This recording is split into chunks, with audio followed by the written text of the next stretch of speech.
Hello everyone, welcome to our channel. ચાલો, તો આજે આપણે આ ચેપ્ટરનો એકદમ લાસ્ટ ટોપિક જોવાના છે. આની સાથે આ વિડીયો સાથે આપણું આ ચેપ્ટર પૂરું થઈ જશે. તો લાસ્ટ એવો ટોપિક છે બોહરના ક્વોન્ટમીકરણની બીજી સ્વીકૃતિ. બીજી સ્વીકૃતિ એટલે કઈ? પેલું L is equal to NH/2π. યાદ છે સૂત્ર?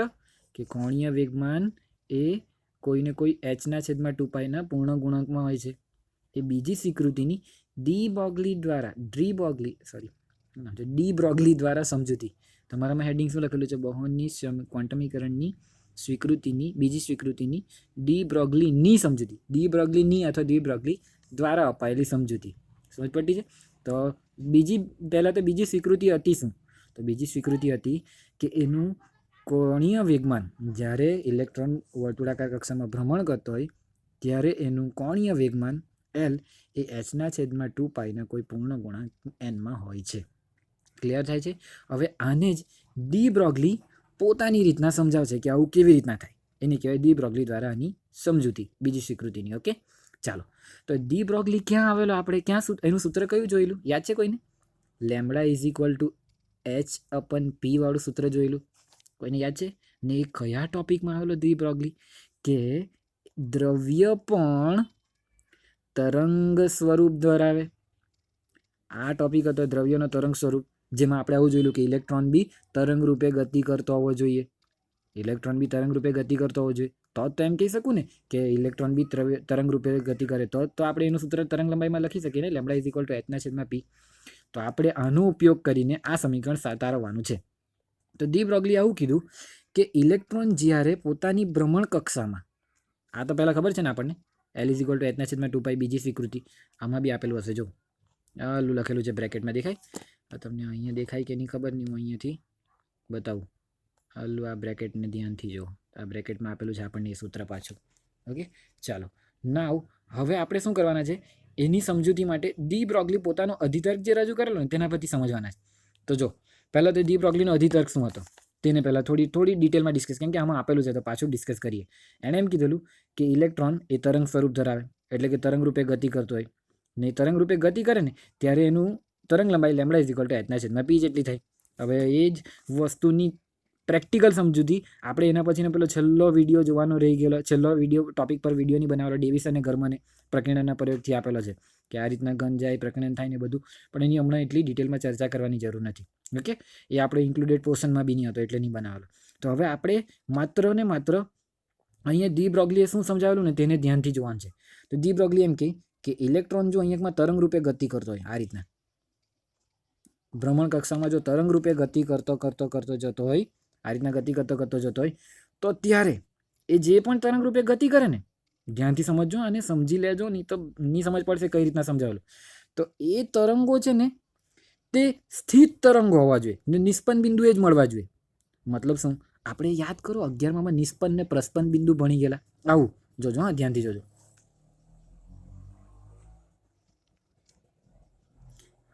જોતા રહેજો, હું તમને સમજાવું.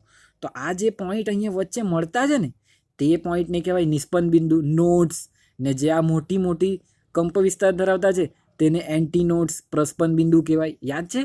તો ડી બ્રોગલી એવું કીધું કે જો આ ઇલેક્ટ્રોન પોતાની તરંગ રૂપે ગતિ ચાલુ રાખવા માંગતો હોય, તરંગ રૂપે જો પોતાની ગતિ ચાલુ રાખવા માંગતો હોય તો એ નિષ્પન્ન બિંદુઓમાં જઈને જ પાછો અહીંયા પહોંચવો જોઈએ અને આ તરંગ સ્થિત તરંગ હોવું જોઈએ. હવે અહીંયા પાછો એક સ્થિત તરંગ શબ્દ આવ્યો, સમજી લેજો. તમને મને નહીં ખબર અત્યારે યાદ છે કે નહીં, પણ 15મા ચેપ્ટરમાં 11થના 15મા ચેપ્ટર તરંગમાં આપણે સ્થિત તરંગ વિશે ભણી ગયેલા. તો સ્થિત તરંગ શું છે ખબર? આવું છે. સમજો કે આ એક દોરી છે, આ આપણી પાસે હમણાં એક દોરી છે. એ દોરી પર મેં આ રીતના જર્ક પેદા કરું, ઝાટકા મારીને છોડી દઉં તો આ રીતના તરંગ આગળ જશે. અહીં એકમાં દોરીને ફિક્સ કરેલી છે તો અથડાઈને પાછા તરંગો પાછા આવશે, અથડાઈને પાછા તરંગો આવશે. આ રીતના આગળ ગયું તરંગ ને અથડાઈને પાછું આવ્યું. ક્લિયર થાય છે? તો આવું જ્યારે થાય ને, અથડાઈને પુનરાવર્તન થાય તો એ પુનરાવર્તન થયેલું તરંગ ને આ તરંગ જાય જ કરે, આ રીતના જાય, આ રીતના અથડાઈને આવે. કન્ટિન્યુ બહુ બધા તરંગો જતા છે ને આવતા છે, આ રીતનું ચાલતું હોય. તો આપણને શું દેખાય ખબર? કે આ આખી દોરી છે ને તે હકીકતમાં અહીં એકમાં આવી રીતના જોઈન્ટ છે ને આ જ ભાગ ઉપર નીચે દોલન કરતો છે. આ જ ભાગ ઉપર નીચે દોલન કરતો. મારાથી હમણાં મારી પાસે આ યુટ્યુબમાં વિડીયો છે ને, તો એમાં પરમિશન નહીં મળે કે બીજા કોઈનો યુટ્યુબનો વિડીયો મેં મારામાં બતાવી શકું. નહીં તો હમણાં યુટ્યુબ ઓન કરીને બતાવતે. યાદ કરો કે આ એક દોરી છે, તેમાં કેવું દેખાય કે આ પોઈન્ટ આ પોઈન્ટ આ પોઈન્ટ આ પોઈન્ટ હલતા જ નથી, અને આ બાકીના પોઈન્ટ આ નીચે હલે છે તો આ ઉપર હલે, આ નીચે હલે તો આ ઉપર હલે, એ રીતના હલતા રહેતા હોય. અથવા તેનું ઉલટું, આ ઉપર હલતું હોય તો આ નીચે હલતું હોય, ઉપર હલતું હોય તો નીચે હલતું હોય. મતલબ કે આ પોઈન્ટ હલે જ નહીં પોતાની જગ્યા પર. આખી આ એક જ દોરી છે, સમજો આ એક જ દોરી છે, આખી દોરી આવી દેખાય છે તમને કે જ્યાં જ્યાં બી મેં નિષ્પન્ન બિંદુ દોરતો છે ને તે પોઈન્ટ નથી હલતા, ને બાકીના પોઈન્ટ પોતાની જગ્યા પર ઉપર નીચે ઉપર નીચે ઉપર નીચે દોલન કરે છે. તો આવા તરંગને સ્થિત તરંગ કહેવાય. ને હવે સમજો, એકવાર સ્થિત તરંગ થોડું ખબર પડી ગઈ તો હવે ધ્યાનથી સાંભળજો. જો ઇલેક્ટ્રોન આ રીતના તરંગ સ્વરૂપે ગતિ કરતો હોય, જો ઇલેક્ટ્રોન આ રીતના તરંગ સ્વરૂપે ગતિ કરતો હોય તો એ સ્થિત તરંગના રૂપમાં જ ગતિ કરવો જોઈએ. કારણ શું? જો સ્થિત તરંગ નહીં હોય ને તો તરંગ પોતે જ સંપાતીકરણથી એકબીજાને ખાઈ જાય ને શૂન્ય થઈ જાય. કેવી રીતના તેને સમજે. જોજો, ધારો કે આ દોરી છે, અહીં એકમાં એન્ડ થતો છે. હવે જો અહીં એકમાં જાય છે જાય છે જાય છે, અહીંયા જઈને મળી. આજો આટલેકમાં બિંદુ નિષ્પન્ન બિંદુ નથી રચાય. જો આમાં જેમ નિષ્પન્ન બિંદુ એન્ડમાં પોઈન્ટ રચાતો હતો, એ પોઈન્ટ હજી પાછું 180 ડિગ્રીએ ફરીને આવે, પણ અહીંયા જો અહીંયા જઈને અથડાય તો હવે શું થશે ખબર?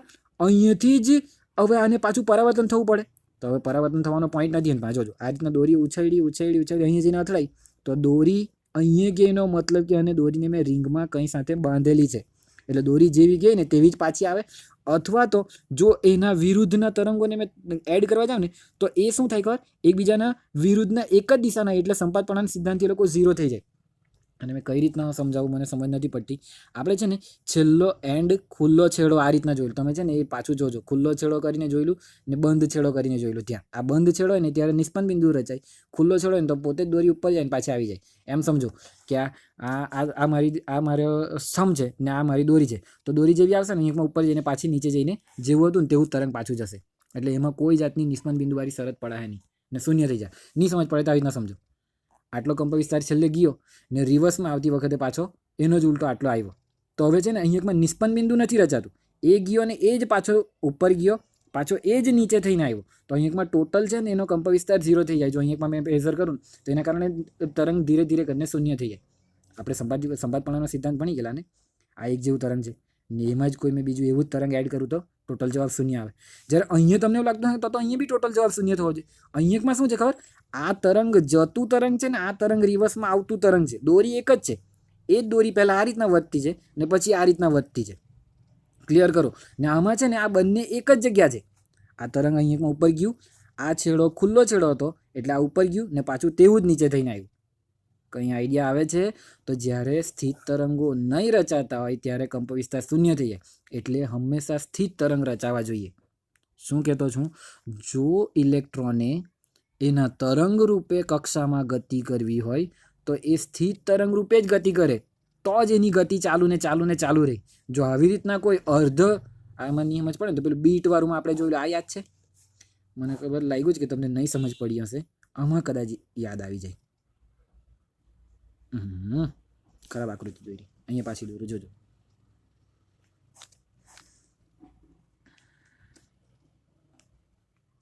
આ આકૃતિ યાદ છે? આ બે નોટ્સ જ્યારે અહીંયા ખુલ્લા છેડા એટલે કે એન્ટી નોટ્સ, તો આ બેનો સરવાળો કરે ને તો જવાબ શૂન્ય આવે. બંને અહીંયામાં ભેગા થતા હતા ને તો બંને નોટ્સ બનતે, પણ એક છેડો ખુલ્લો હોય ને તો ત્યાં એન્ટી નોટ્સ બને ને એના કારણે છે ને આવું સ્થિત તરંગ નહીં મળી શકે. આવી રીતના બી આપણે જોયેલું. તો મેં ખાલી એટલું જ કહેવા માગું છું કે સ્થિત તરંગ રચાવવું જોઈએ. ને સ્થિત તરંગ જ્યારે રચાય ને ત્યારે બધા નોટ્સ જ બને, એન્ડ પર બધા નોટ્સ જ બને. શું બોલતો છું? સ્થિત તરંગ રચાવવું જોઈએ તો એની ગતિ ચાલુ રહી, અને જ્યારે સ્થિત તરંગ બને ત્યારે છેલ્લે એન્ડ પર નોટ્સ જ બને, જેને ગુજરાતીમાં નિષ્પન્ન બિંદુ જ બને, આવું કહી શકાય. નિષ્પન્ન બિંદુ જ બને. નિષ્પન્ન બિંદુ બને ને એનો અર્થ એવો થાય કે તરંગ પૂરેપૂરું હશે જ. જો આવું એન્ટી નોટ્સ બનલા હતા, આવું ખુલ્લું હતે તો તરંગ પૂરેપૂરું નથી. પણ જો અહીંયામાં બંધ થતું છે, આ બંધ થતું છે ને મતલબ કે તરંગ પૂરેપૂરું હશે જ. જો અહીંયા બંધ થઈ ગયું, હા અડધું હશે પણ અડધું બી પૂરેપૂરું હશે. આવું ખુલ્લું નથી રહેતું. ક્લિયર થાય છે? તો હંમેશા યાદ રાખો કે સ્થિત તરંગ રચાય તો નિષ્પન્ન બિંદુ બને, નિષ્પન્ન બિંદુ બને તો તરંગ પૂરેપૂરું હોય જ. તરંગ પૂરેપૂરું હોય એનો મતલબ હું કે પૂરેપૂરી લેમડા એકવાર, લેમડા બીજી વાર, આવી લેમડા મળે જ. તો આવી બધી ડિટેલ પરથી જે ડી બ્રોગલીએ સમજૂતી આપી તેને સમજાવવાનો છું. તો આ બધું મેં શું કહ્યું, આ બધું પાછું એકવાર તમને પાછો ધોરણ 11ના 15મા ચેપ્ટરમાં લઈ ગયો. સ્થિત તરંગ શું છે, નિષ્પન્ન બિંદુ શું છે. સ્થિત તરંગ રચાય ત્યારે નિષ્પન્ન બિંદુ જ બને. નિષ્પન્ન બિંદુ બને મતલબ કે ડોટ પૂરા થયેલા જ હોય. ડોટ પૂરા થયેલા હોય તો આખી આપણને તરંગ લંબાઈઓ મળે જ મળે. ક્લિયર થાય છે.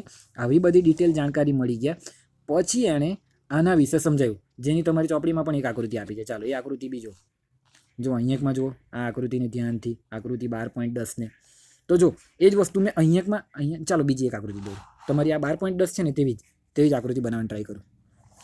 એક્ઝેક્ટલી તેવી જ બને એની કોઈ ગેરંટી નથી.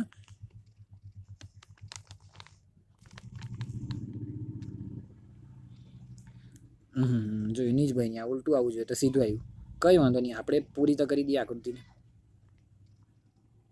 આપણે હાથ કમ્પ્યુટર નથી કે એક્ઝેક્ટલી તેવી જ આકૃતિ દોરી આપે, પણ થોડી ઘણી મેચ થાય તેવી તો હશે જ. 1 2 3 4 ને બીજો અડધો ગયો તો આની છે કે ગાડી આટલું છે જ નથી, એમ સમજો આટલું જ છે. ઓકે, આ છેડો અહીંયામાં કનેક્ટ છે. હવે આને સમજવાની ટ્રાય કરજો. તો આમાં શું છે ખબર, આ માનો કે આ ઇલેક્ટ્રોન છે, અહીંયામાં આ મેં ડોટ આ આખો ગોળ ડબકો છે ને ત્યાં ઇલેક્ટ્રોન છે. હવે ઇલેક્ટ્રોન શું કરે ખબર, એકવાર આ રીતના તરંગ રૂપે જતો છે, આ રીતના તરંગ રૂપે જતો હોય, અહીંયામાં અથડાઈને પાછો પોતાની દિશા બદલી કાઢે. હવે આ રીતના આવશે, અથડાઈને પાછો દિશા બદલી કાઢે, આ રીતના આવશે. તો મારે શું કહેવું છે, અથડાઈને એટલે કોઈ બીજા સાથે અથડાય નહીં, મારે ખાલી એટલું જ કહેવું છે કે ઇલેક્ટ્રોન જ્યારે આ રીતના તરંગ રૂપે ગતિ કરતો હશે ને તો એ તરંગોમાં નિષ્પન્ન બિંદુ જ બનતા હશે. જો એવું થાય કે કોઈ પ્રસ્પન્ન બિંદુ બનતું છે એટલે કે ખુલ્લો છેડો છે તો ત્યાં ઇલેક્ટ્રોન પોતાનો કંપવિસ્તાર 0 કલાકે તો ત્યાં ઇલેક્ટ્રોનનું અસ્તિત્વ જ નહીં હોય. તો એવા તરંગો બની જ નહીં શકે. મતલબ કે જે તરંગોમાં પ્રસ્પન્ન બિંદુ બનશે ઇલેક્ટ્રોનના તે તરંગોની જગ્યા પર ઇલેક્ટ્રોન ટકવાનો નથી. જ્યાં નિષ્પન્ન બિંદુ બનતા હશે તેવી જ કક્ષામાં ઇલેક્ટ્રોન ભ્રમણ કરશે. ને આવું બોહરે બી કીધેલું. બોહરે એવું કીધેલું કે ઇલેક્ટ્રોન માત્ર એવી જ કક્ષામાં ભ્રમણ કરી શકે કે જ્યાં એનું કોણીય વેગમાન L = NH/2π થવું જોઈએ. તે જ વસ્તુ ડી બ્રોગલી આ રીતના કહે કે જ્યાં નિષ્પન્ન બિંદુ બને ને ત્યાં જ એ ગતિ કરવો જોઈએ. હવે નિષ્પન્ન બિંદુ બને તો શું ખબર પડે કે પૂરેપૂરા ટપકા હોય જ. પૂરેપૂરા ટપકા હોયનો અર્થ શું થાય કે પૂરેપૂરી તરંગ લંબાઈ મળે. જો અહીંયાથી અહીંયા આ એક તરંગ લંબાઈ તમારી ચોપડીમાં બી જો એક તરંગ લંબાઈ બતાવેલી છે. જો ચોપડીમાં આ રે તરંગ લંબાઈ, આ રે ઉપર જો ધ્યાનથી તરંગ લંબાઈ, એક તરંગ લંબાઈ બતાવેલ છે. એવી જ બીજી બી થાય. આકૃતિમાં મેઝર કરો, ચાલો તમે બીજી બી મેઝર કરો.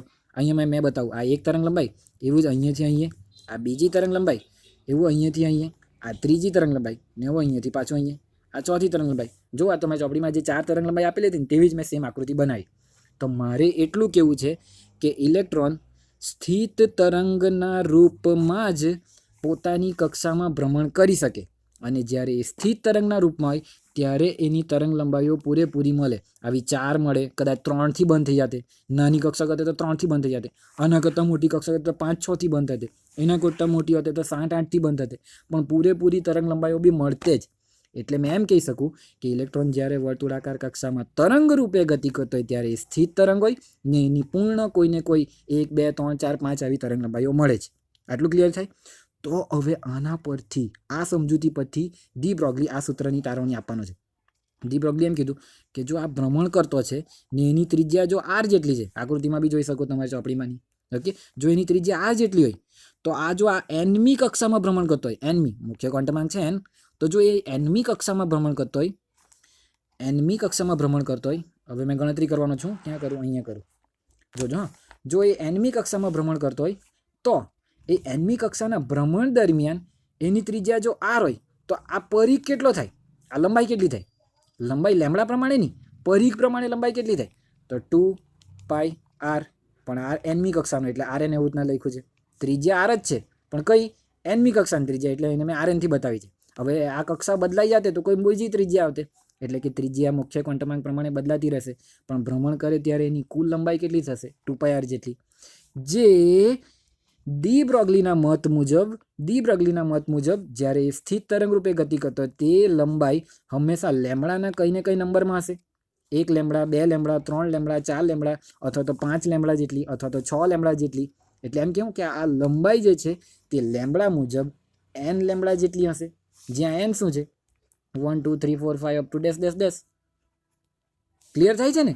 ક્લિયર થયું? આ લેમ્બડા કેટલી થયેલી, આ જ કન્ડિશન આકૃતિની વાત કરીએ તો હમણાં 4 લેમ્બડા હતું, પણ હમણાં આપણે જનરલ સૂત્ર લખતા છે 2πr એટલે કે આ પરિઘની લંબાઈ એ લેમડા પ્રમાણે કેટલી થાય n લેમડા.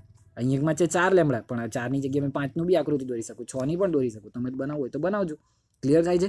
તો આ આપણું જનરલ ઇક્વેશન ડી બ્રોગલી આપેલું છે. જો આ ઇક્વેશન તમને નહીં ખબર પડે તો આગળ જવાનો કોઈ મતલબ નહીં મળે. ડી બ્રોગલી એમ કીધું કે ઇલેક્ટ્રોન જ્યારે ગતિ કરે તરંગ રૂપે એટલે કે દ્રવ્ય તરંગ રૂપે ત્યારે એ સ્થિત તરંગ જેવો વર્તવો જોઈએ. જો સ્થિત તરંગ જેવો નહીં વર્તે ને તો નોટ્સ નહીં બને, ને નોટ્સ નહીં બને ને ખુલ્લા રહીને તો એનો ટોટલ કંપવિસ્તાર 0 થઈ જાય. નોટ્સ બને તો ટોટલ કંપવિસ્તાર એકબીજા હાથના મેચ થતો જાય એટલે રિવર્સ એકબીજા હાથના કરી શકાય. હવે તમારી આકૃતિને ધ્યાનથી જુઓ તો હવે શું છે ખબર? હવે આને ધ્યાનથી જુઓ. આપણે આવું બી કહી શકીએ ને કે જો આ રીતના જતો છે પછી એકવાર ઉલટો જતો છે તો આટલેકમાં કોઈ બી જગ્યા આના બેના કંપવિસ્તારનો સરવાળો શૂન્ય થવાનો છે. જેટલું ઉપર છે તેટલું જ નીચે છે. જો જેટલું ઉપર છે તેટલું જ નીચે છે તો કોઈ પણ પોઈન્ટે એ બધાનો કંપવિસ્તારનો પોતપોતાનો સરવાળો શૂન્ય થવાનો છે. મતલબ શૂન્ય સરવાળો એટલે આ લાઈન, મધ્ય લાઈન.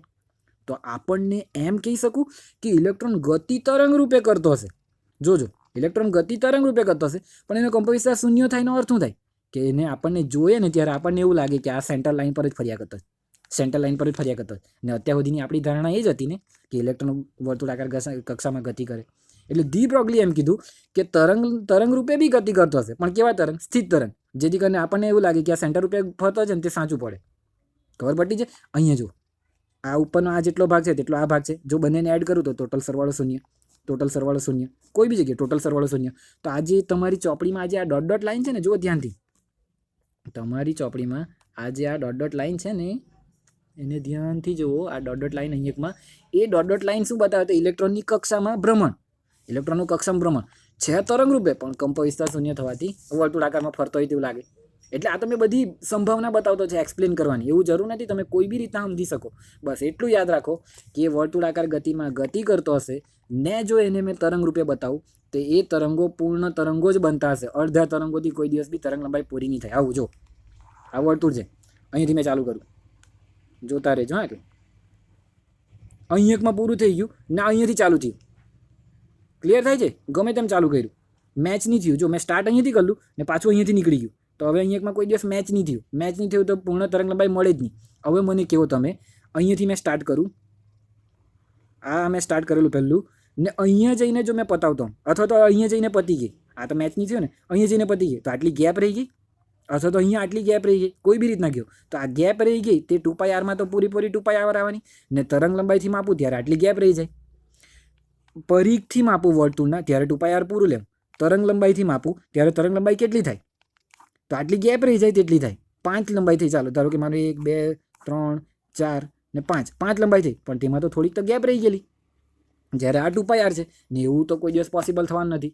એટલે કહેતો છું કે ઇલેક્ટ્રોન જ્યારે તરંગ લંબાઈ પ્રમાણે ગતિ કરે ત્યારે પૂરેપૂરી તરંગ લંબાઈ મળવી જોઈએ. n લેમડા 1 2 3 4 5 6 7 જ કભી મળે પણ પૂરેપૂરી મળવી જોઈએ.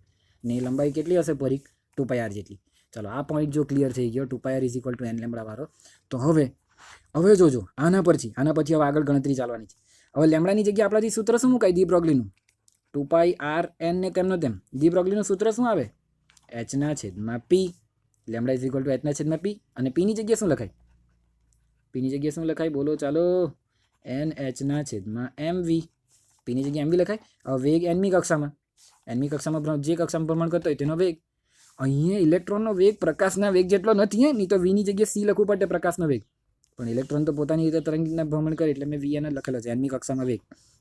જો હવે આ mv ને મેં ઉપર લઈ લઉં અને 2π ને મેં નીચે લઈ લઉં તો અહીંયા બની જાય mvn × rn = nh/2π. આવી ગયું સમીકરણ. mv × r કોણીય વેગમાન l યાદ આવે? r × p. આના પછી જ મેં બનાવેલું mvr. આપણે ગણતરીમાં આગળ બી જોયેલું. તો l = nh/2π. આ નાનું અરખું સમજાવવાનું હતું પણ આ પોઈન્ટ સમજાવવામાં ઘણો સમય જતો રહ્યો. ઓકે તો જો આ સાબિત થઈ ગયું ને. ચાલુ કર્યું અહીંયાથી 2πr n = n લેમડા. આ જે ડી બ્રોગલીએ કીધું. ડી બ્રોગલી એની અધિતર્ક આપ્યો, આ રીતના સમજાવ્યું, એક્સપ્લેનેશન આપ્યું. એના પછી એના સૂત્ર પ્રમાણે કહીને એણે સાબિત બી કરી આપ્યું ગણતરીની રીતના કે જે બહોર કહે છે કે એનું કોણીય વેગમાન nh/2π હોય તે સાચું છે. પણ તમારે એટલું જ માનવું પડે કે ત્યારે ઇલેક્ટ્રોન જે ગતિ કરતો હશે ને તે દ્રવ્ય તરંગ રૂપે ગતિ કરતો હશે. જો આપણે ડી બ્રોગલીને માની લઈએ તો બહોરે જે કીધું તે બી સાચું પડે.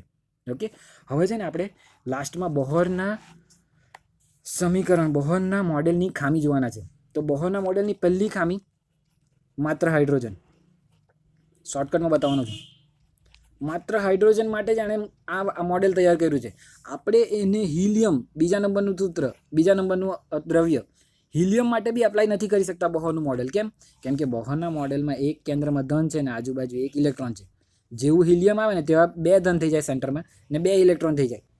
તો હવે આ 2 ઇલેક્ટ્રોન થઈ જાય ને તો આ 2 ઇલેક્ટ્રોન વચ્ચે બી કંઈ ને કંઈ અપાકર્ષણ બળ લાગે.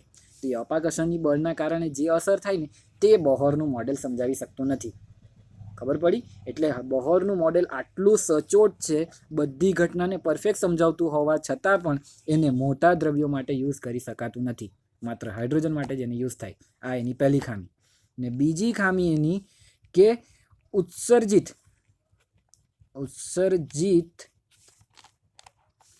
વર્ણપટમાં અનિશ્ચિત તીવ્રતાને સમજાવી શકતો નથી. બોહરે એકચ્યુઅલીમાં એક્ઝેક્ટલી, ધ્યાનથી સમજો, બોહરે એકચ્યુઅલીમાં એક્ઝેક્ટલી સમજાયું કે જે આપણે છે ને આગળ લાઇમન બામર પાસ્ચન બ્રેકેટ ફંડ, તે યાદ કરો લાસ્ટ વિડીયોમાં કેટલું મસ્ત એક્ઝેક્ટલી એણે સમજાયું કે કઈ રીતના કયામાંથી પહેલામાં જ આવે. દર વખતે જો પહેલામાં જ આવે તો લાઇમન શ્રેણી નીકળે, બીજામાં જ આવે તો બામર શ્રેણી નીકળે, કોઈ બીમાંથી ત્રીજામાં જ આવે તો પાસ્ચન શ્રેણી નીકળે. આ બધું પરફેક્ટ એણે સમજાયું. પણ પ્રોબ્લેમ એ છે કે ધારો કે આ લાઇમન શ્રેણી છે ને, બધામાંથી આવતી આ લાઇમન શ્રેણી, તો એ લાઇમન શ્રેણીમાં બી અમુક પ્રકાશ છે ને તો બહુ ઘણી વધારે તીવ્રતાનો દેખાય. વચ્ચેનો અમુક પ્રકાશ, એટલે કેવું થાય ખબર, બધા પહેલામાં જ આવતા થશે, પણ એમાંથી કોઈક એવી જગ્યા હોય કે જ્યાંથી પહેલામાં આવે ને તો એ જે ફોટોન ઉત્સર્જન થાય ને તેની તીવ્રતા બહુ વધારે હોય. બીજામાં ધારો કે બધા બીજામાં જ આવતા જ, તો બીજામાં જ આવતા જ તેમાં કોઈ એવું ધારો કે 7મામાંથી દર વખતે આવે ને તો તેની તીવ્રતા બહુ વધારે. એટલે કે વચ્ચે તીવ્રતાઓ બહુ વધી જાય. અનિશ્ચિત તીવ્રતાઓને સમજાવી શક્યો નથી. સમજ પડતી છે? તો આ મોસ્ટ ટાઈમ બી ક્વેશ્ચન થઈ જાય, બોહરના મોડેલની ખામીઓ જણાવો. તો યાદ રાખજો, પહેલી ખામી છે કે હાઇડ્રોજન કરતાં વધારે ઇલેક્ટ્રોનવાળા કે વધારે દ્રવ્યવાળા તત્વો માટે એને સારી રીતના સમજાવી શકતો નથી. અને ઉત્સર્જિત વર્ણપટમાં અનિશ્ચિત તીવ્રતાઓ જે આવે છે તેને સમજાવી શકતો નથી. આ કેવી રીતના વધારે થઈ ગઈ? બોહરના સૂત્ર પ્રમાણે તો જે એકમાંથી આવે તેની તરંગલંબાઈ જે મળે તે પ્રમાણે નિશ્ચિત હોવી જોઈએ. તો વચ્ચે ગ્લો કેમ વધી ગયો એ સમજાવી શક્યો નથી. તો ચાલો આની સાથે આપણે આ લેક્ચરને એન્ડ કરીએ. નેક્સ્ટ ટાઈમ મળીશું હવે નવા ચેપ્ટર સાથે. એકચ્યુઅલીમાં મારે આખા ચેપ્ટરનું રિવિઝન કરાવવું હતું, પણ મારી પાસે છે ને MB નથી આજે, હજી 2 વિડીયો અપલોડ કરવાના છે. તો બાય, મળીએ નેક્સ્ટ ટાઈમ.